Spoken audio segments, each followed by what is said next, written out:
Hi everyone, you're very welcome today to our channel NarcCon, where we deal with all things in relation to the narcissistic personality disorder. Today I'd like to jump into something that people actually find quite an isolating experience. It tends to make them feel like there's actually something wrong with them. It's to do with the traumabond and soul ties to a narcissist. And I'd like to get in and examine this because I think it'll give a lot of people a certain amount of relief and also hope that this kind of spell-like presence the narcissist has over their ability to advocate for themselves and to break free finally from the narcissist, even a year, 2, 3 years later after the relationship has ended. People are still finding it hard, still looping, still even wanting contact with the narcissist to validate their value as a person. This is not uncommon. So, don't feel that there's something wrong with you because of this. I'd like to get into where all this appears to be coming from. And this has been, I suppose, stimulated because it's come up in coaching a little bit recently. And it is something I personally went through myself all those years ago. So it's very valid, I believe, to this discussion today. And one of you did remind me that I don't do my thing I'm meant to do on YouTube. And that's to ask you that if you have or do find value in these podcasts, can you just click a button for me, subscribe or share or like, or even better still, contribute by commenting? That would be amazing. It helps me and it helps me stay doing this. And it's what I want to do. I have a passion for it. And people are benefiting if you read the comments. So, okay, now a lot of people, when they decide or discover that there was perhaps a possibility that they were in a relationship with a narcissist, and they start to look at these type of podcasts and they say there are so many light bulbs going off and so many, characteristics and things they went through that would actually fit the description that the person they were with was a narcissist. People often will go into looking into the narcissistic personality disorder for the traits, characteristics, psychological terms, and, take it from there, and will recover to a certain extent, understanding the narcissist behavior cycle with the love bomb, the devalue, the hoovering, and all the things that people who are diagnosed as narcissists or have narcissistic personality disorder. A lot of them won't be diagnosed. They won't go to get diagnosed. And you have to, in some way, make up your own mind as to who you're with, gaining the knowledge that you're gaining at this moment in time. That's not actually enough for a lot of people. It's just too much to have had a change in their life or the effect that it's had on their life, the mental, spiritual, physical, and soul-destroying destruction that the relationship with this person had. Mental illness doesn't quite cut it. It's like saying, well, my sister or brother or husband or whatever close relationship you have with a person suffers from depression, suffers from another type of mental health illness, but I can cope with it. I can deal with it. We have a relationship still. The narcissistic personality disorder is classified by psychology, which is very useful, and I'll never knock it, for categorizing what a narcissist is. But it doesn't quite explain the devastating effect or the fact that you feel like you're in a spell post-narcissistic abuse, during narcissistic abuse. And if you have a loved one who's with a narcissist, you don't know where they're gone. They appear to be themselves. They work at the same job. They say similar things to you, but they're not there. They are not inhabiting their body, if that makes sense to anyone. And if it resonates, please let us know. It's as if there's a part of them distant. There's a part of them missing. they in their essence aren't actually within their body. And that's what I'd like to look at. Because people find it so hard to watch a loved one in the claws of this dark energy. It is so hard to bring someone back when you don't know where they're gone. When you say to them, you're not like yourself. Where are you? They say, I'm perfectly fine. I'm happy. And you say, but you're not. And they say, please stop talking about this. I am happy. Sound familiar?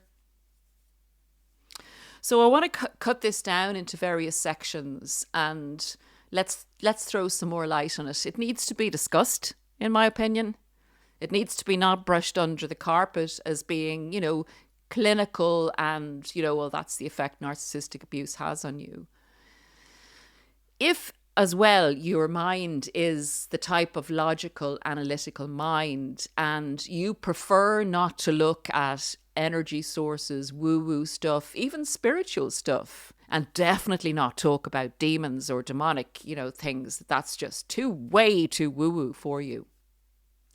Let's just think about this and say, as human beings, there are so many discoveries that are coming on board over the years that we never knew about. I mean, we never knew we could fly through the air in a metal, aircraft. We didn't know that hundreds of years ago or 100 years ago. So what don't we know that we don't know, if you know what I mean?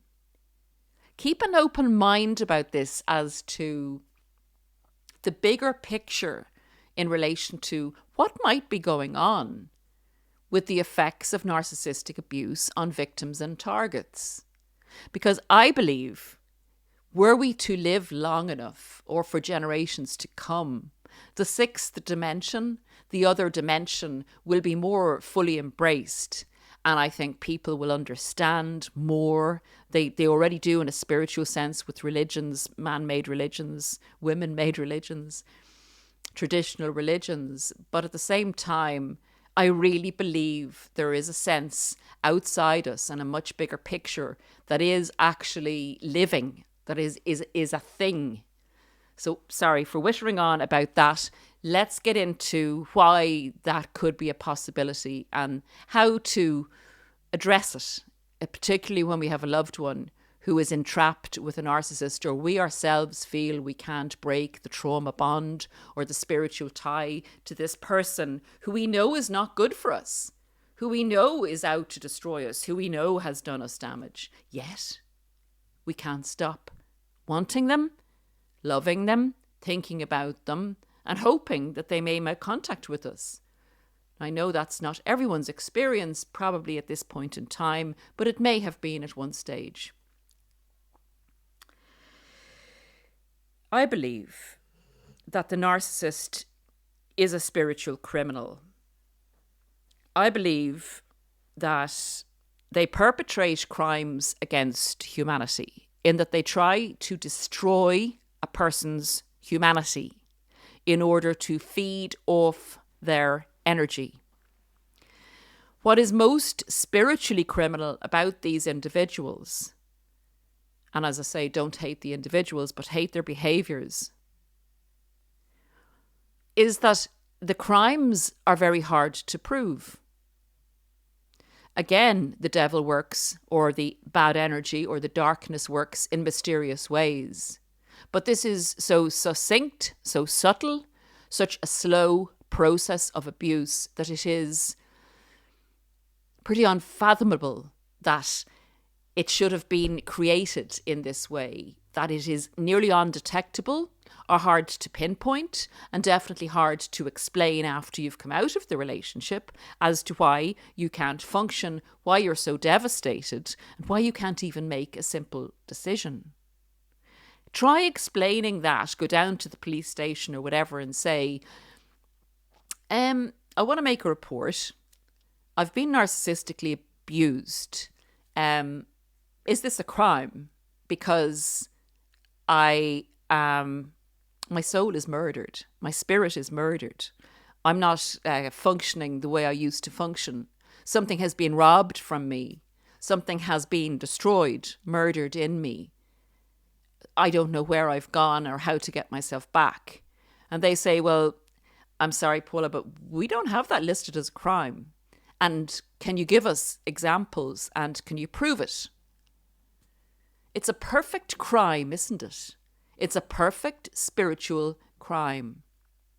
Now, there are some countries where there are things like Craig's List, Craig's Law, coercive control, where they're making some attempt to prove the fact that somebody has emotionally or psychologically abused another person. But again, it's very hard to prove. So that's the first point I will make. This is a criminal act against humanity that is going on, that isn't spoken about enough. I know it's been spoken about more these days, but please share the information, because the only way we can protect people against it isn't with the normal everyday law enforcement or laws of our country. This is the laws of energy, I suppose, the laws of spirituality. It's a law that does exist within humans in the fact that we have integrity and a moral code, but it's not a law where we have people like law enforcement officers that are going to be able to prosecute the perpetrators of these criminal spiritualists that are walking amongst us. We have to protect ourselves, and we have to know how to avenge ourselves and how to escape and how to, avenge ourselves if we need to. So, okay, what's gone on with a narcissist in a relationship? My take on this in a nutshell, in relation to the entrapment and ways a narcissist entraps us. And we know of, if we've done our homework, and I know most of us have here, there are so many manipulations a narcissist will use in order to bring their target under control. But I believe the most powerful and most heinous spiritual crime that a narcissist perpetrates on their victim is that of producing or facilitating for the victim or target an emotional nirvana.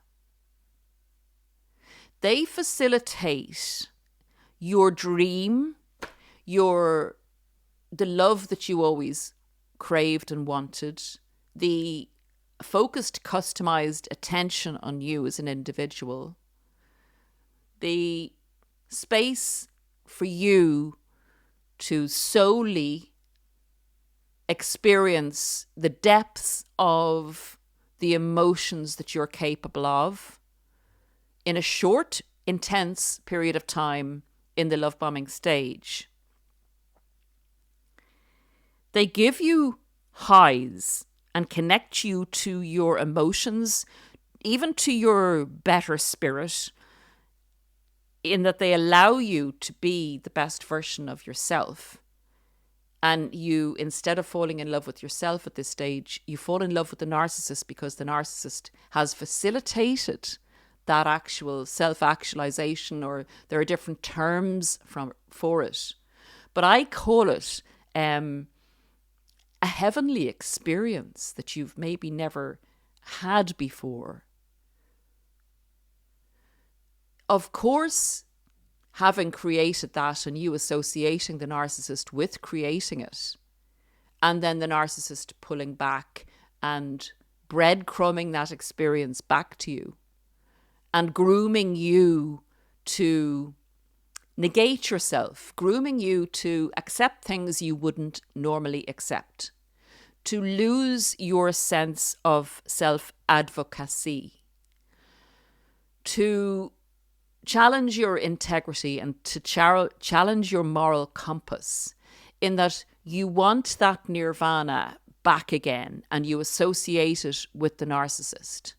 So you will do anything slowly and subtly throughout the relationship to preserve that which was so beautiful, which was such a life event. You felt alive at that time.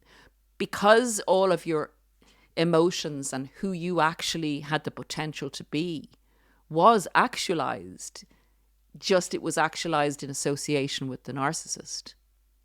So there we have, in my opinion, the nutshell of the addictive quality of what the narcissist has to offer you and the illusion with which and in which that is offered. And to me, that's a crime against a human being, because it is allowing the human being to fulfill themselves emotionally, spiritually, and sometimes physically, to be the top person that they could possibly be and experience the most exquisite emotions they could possibly experience. But it's not done for you or I, the individual that experiences them. It's done to entrap you. It's done from the narcissist's point of view. They're not happy that you're happy. They're happy because they have facilitated everything that's going on with you. They claim ownership of you. They know that you have literally sold your soul to the devil without knowing that you've sold your soul to the devil.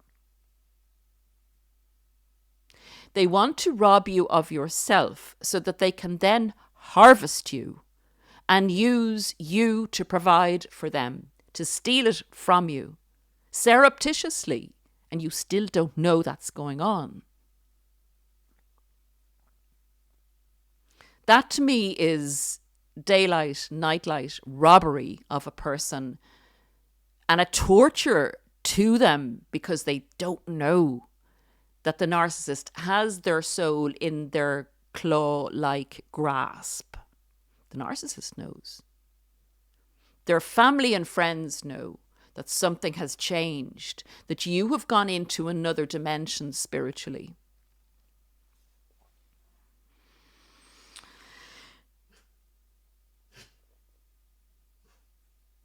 Okay. It's very, very hard for that person to come back from the place they've traveled with the narcissist in order to try to maintain the potential of the relationship and the feelings they felt with the narcissist. They have literally enmeshed themselves with this creature without understanding how they feel so entrapped, or how they feel even knowing that this person is not good for them. You and I, knowing this person is not good for us. Knowing that each time you go back maybe to a narcissist after a mini discard, that it gets worse. That you feel sick inside yourself. You feel less of a person. You feel the dependency on this person, on their every word, on their every mood, on their every decision, on when they lift you up and crush you under their foot, the different push and pull manipulations that go on after you go back a number of times to a narcissist. Yet you still go back. And this is actually an interesting part of an approach to somebody who is being abused or has been abused.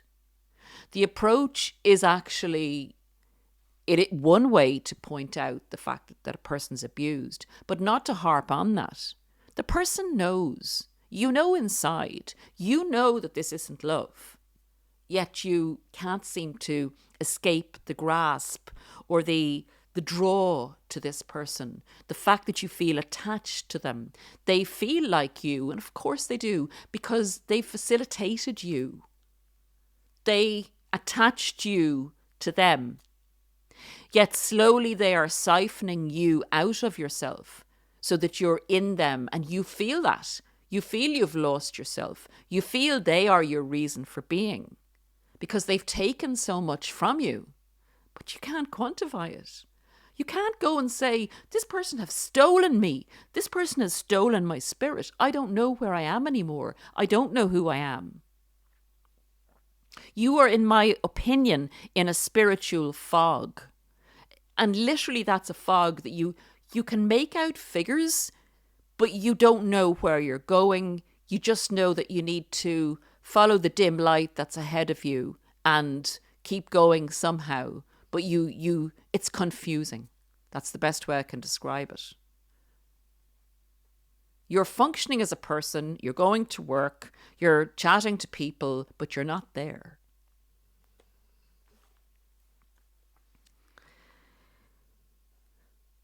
So, Paula, what do we do in this circumstance or situation? Will I ever be free? Does it ever get better? What kind of things can I do if I see my loved one in this situation? My son, my daughter, my friend. I'll run through a few things here that I have found, I suppose, useful or more productive than going straight in at the person and saying, you know you're being abused, you know she or he is doing this to you, you know that they don't love you, you know, all those things do matter, but it's very important not to concentrate just on that. Concentrating on that does not get the person free mentally and spiritually from their abuser. They might leave the abuser, or the abuser might have left them, and they might be looking like they're okay for a certain length of time, and they might be really working on their healing, and it may be getting better to a certain extent, yet they go off on certain days back to that place that they used to go to when they were actually physically with the abuser. And people recognize that, and this has come up recently in coaching. And I know that it happened. I remember that happening to me myself. You've good days and you've bad days. And on the bad days, you are somewhere else. You are back looping in your brain with the narcissist. And the narcissist knows this. They know that they have that control over you still. And I'll tell you what else they do. And this is really dangerous. And this is a really good reason to stay away, no contact with flying monkeys. As, in my opinion, this is my opinion, but this has happened and I've experienced it and other people have also. And we will get now in a minute to the things you can do to help get out of this spiritual fog, to break those ties. Some days in the healing process, you will feel the presence of the spiritual energy of a narcissist more. They'll be on your mind. You'll be thinking about them. I firmly believe that is them thinking about you. That's one way they will come back into your mind and to keep you in the fog where you're distant from the reality of your life that's gone on in that day or whatever you're doing. You're in another place. Let's call it the third dimension. Hell, halfway to hell, where the narcissist was taking you and would like to continue taking you.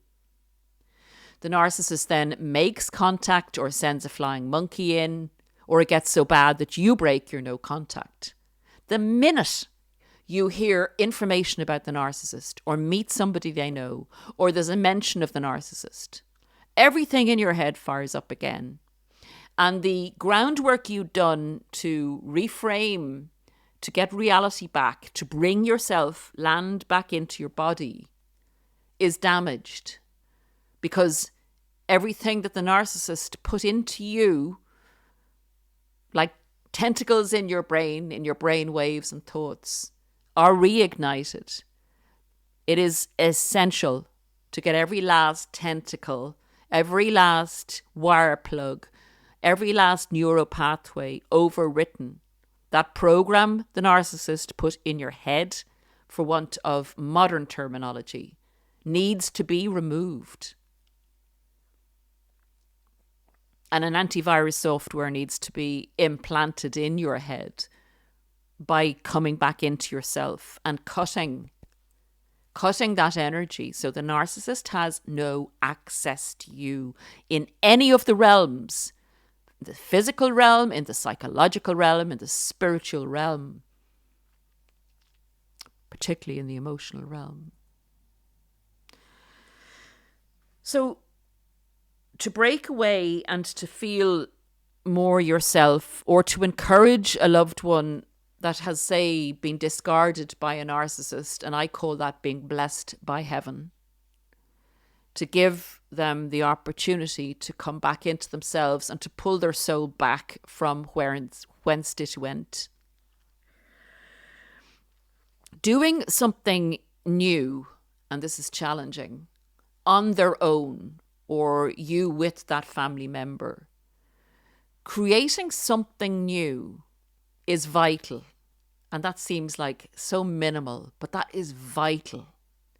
It is so important for the person to make a new experience that is of them, from them, for them, and has no relation to the narcissist whatsoever. And to have an emotional attachment to that experience that actually feeds back into their self-agency and self-authority as an individual with a right to a life and a right to their own humanity, and to literally pull their soul back into themselves. It's the creation of a life event by you or by the person. I firmly believe that this type of thing is essential to break away from the narcissist, to break the trauma bond and to break the spiritual tie. People will feel like life is boring when the narcissist isn't around.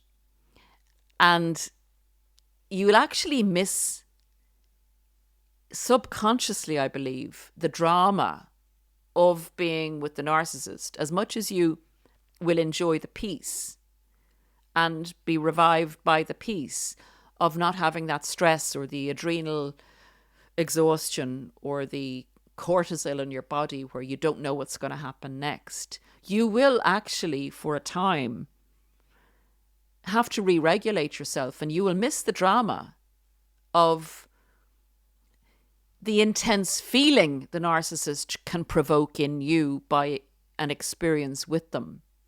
Because when we're feeling intensely, we're really feeling ourselves, not in the sense where we know ourselves, but we're feeling alive even if we're nearly dead, if that makes sense. So it's important to take the time out to revive yourself and enjoy the peace. But again, it's important to reignite some event in your life that's going to cause some excitement or joy. And even if you do that, like I remember going running again after the relationship with the narcissist. And I thought, well, I used to feel great when I was doing that. I used to feel great afterwards. And there was literally no feeling afterwards. It was very disillusioning because it took quite a while to get those feel-good hormones pumping again, to get them, whatever little factory you have inside you, literally goes to the narcissist as well. Everything shuts down in a human being after a relationship with one of these creatures.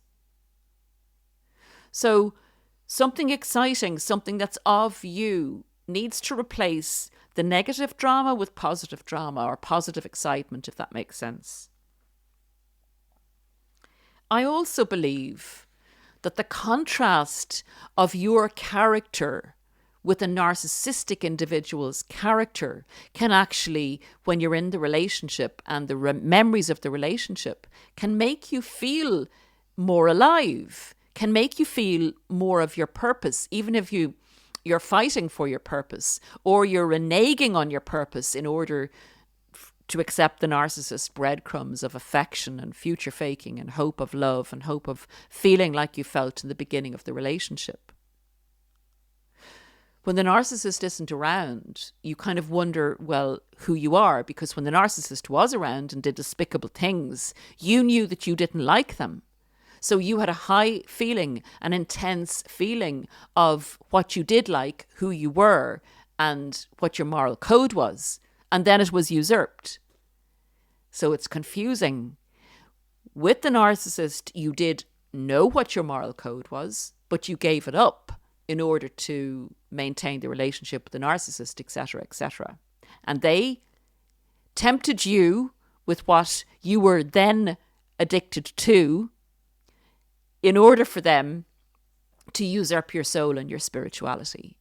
So the criminal drug pusher, the pimp who was offering you, tempting you with the drugs that they had got you hooked on, the feel-good factor, was transactionally destroying your soul. However, you did have a sense, even then, of your soul being destroyed, but you knew what your moral compass was, even as you were letting it be destroyed. So after the narcissist, it's really important to focus on your beliefs, who you believe you are as a person, what's important to you. You need to learn yourself again, and you need to decide who you want to be. It is an opportunity if you take it. They won't let you go. They won't let your loved one go. They will be back in some way to pull that person back in to get what they really came for. And they don't want to leave evidence of what they came for. And they don't certainly want to leave the target of narcissistic abuse with anything that they can, they should have gotten. They want to rob your house of everything.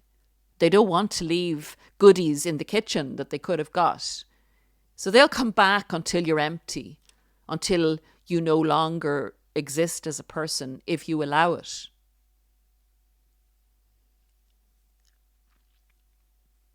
It's very frustrating to see a most intelligent, beautiful individual who has so much humanity in them, who everyone else sees.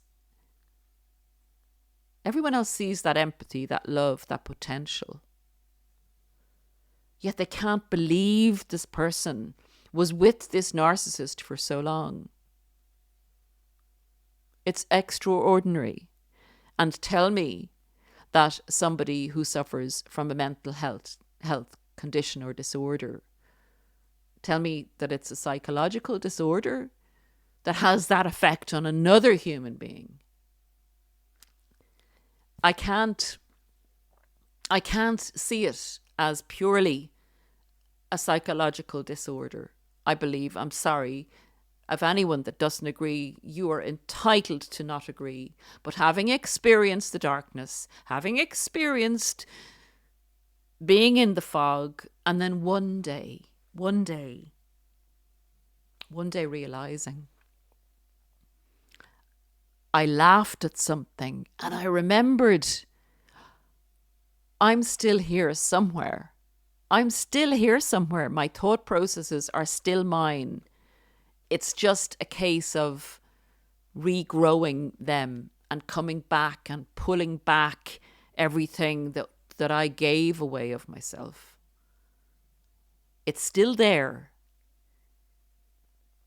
Don't give up on knowing that one day you'll be free of this person, this energy, whatever it is that has taken you.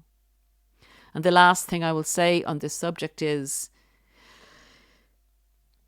if you do, for instance, have a court case pending with a narcissist, or you've gone for a protection order because of maybe some physical abuse as well as everything else that goes on with one of these individuals, and people that go through this so many times go back to a narcissist, that the courts find it hard, even though they understand that people that are going through this sometimes can't follow through on actually breaking the cord, on actually cutting the relationship. Each time incrementally that you go back to the narcissist, leave the narcissist, get a new protection order against the narcissist, the courts are at this stage fed up, because they go, if I give this person a protection order, they're only going to go back to the relationship. Are they for real? Like, are they just, trying to get back at this person? Are they actually in danger? Because they keep going back. So it can get very, very, very difficult to escape a narcissist or to be taken seriously the more times they manage to hoover you back in. And this is also part of the mental health disorder that the narcissist has, that they're able to do this to people It is an extraordinary mental health disorder. It's one of the most extraordinary I've ever come across. And it can reach down into much deeper psychopathy. So you actually don't know if a person presents without empathy and displays a lot of cruelty and displays the ability to emotionally and psychologically control another individual. You do not know what they're capable of if you take their target away from them. So be very, very careful dealing with these individuals. So guys, that's my take on this, that it's more than a psychological disorder, although the psychological terminology is extremely helpful to predict and suggest the patterns of behavior of a narcissist. I believe it's something other, and the spiritual aspect of the person really needs to be looked at. They need to be encouraged that you are there for them, that you love them. They need to be asked questions about themselves. What do they like? Would they like to come somewhere? Would they like to have a new experience?